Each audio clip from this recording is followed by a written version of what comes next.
নতুন জিপি সভাপতি হয়েছেন এবার। আপনার এরিয়াটা আগে ছিল সোনাপুর জিপির আওতায়, আজকে জারালতলা জিপির অন্তর্গত। ওনার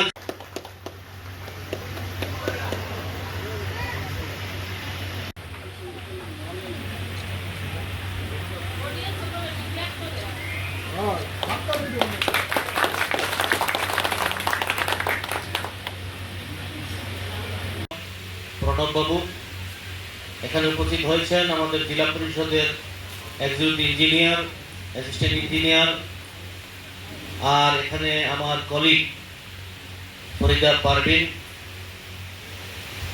আর এই ব্লকের সমস্ত স্টাফ। সুতরাং সবসময় সব জায়গায় ঠিক হয় না, আমরা দায়িত্ব নিচ্ছি জনগণের, আর সেই দায়িত্বটা পালন করার ক্ষেত্রে আজকের যে কথা ছিল যে এখান থেকে আমরা অনেক কিছু জানবো। আপনারা বসুন, আপনারা অনেকেই নতুন, অনেকে অভিজ্ঞতা আছে, নতুন হিসাবে অনেক জিনিস আপনারা বুঝবেন না, অনেক জিনিস, আর সেটা সম্ভবত খুব তাড়াতাড়ি সমাধান হবে।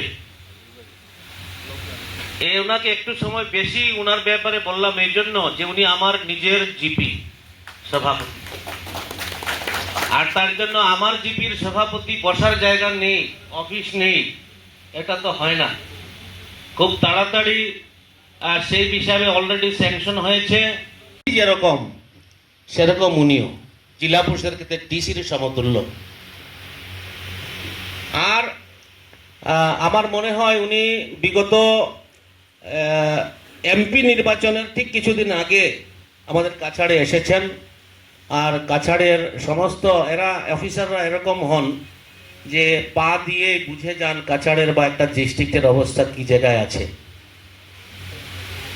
তো আমি উনাকে উনি সব স্টাফকে চেনেন, সবাই উনাকে চেনে, কিন্তু এরকম প্রত্যেকটা ব্লকে ওনাদের পক্ষে যাওয়া সম্ভব হয় না।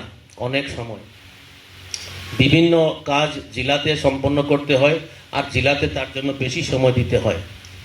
আমি আপনাদের কাছে আশ্বস্ত করব যে এরকম সভা নয়, আমি সিইও ইঞ্জিনিয়ারকে নিয়ে আপনাদের কোনো জায়গায় কোনো কনস্ট্রাকশনের ক্ষেত্রে হোক বা ডেভেলপমেন্টের ক্ষেত্রে হোক কোনো ধরনের অসুবিধা যদি হয় কোনো জায়গায়, সরাসরি ওনাকে আমি নিয়ে ব্লকের জায়গায় জায়গায় যেতে পারবো, এবং এটা ওনার মাধ্যমে মাসে হয়তো নাও পারতে পারি, 2 মাসেও না পারতে পারি, 6 মাসে কমসে কম একজন অফিসার আমার সঙ্গে যাবেন।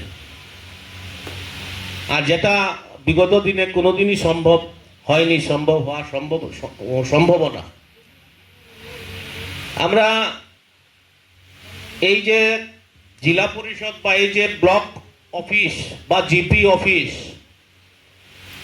ছোটবেলা যখন রাজনীতির আঙ্গিনায় পা দিয়েছি তখন থেকে এদের সঙ্গে সম্পর্ক প্রথমে রাজনৈতিক নেতাদের হয়, আর সেই সুবাদে এদের কাজকর্মের গতি কিরকম, কিভাবে কাজ চলে, কিছু আমরা বিগত দিনে অবগত হয়েছি। আর যারা এখানে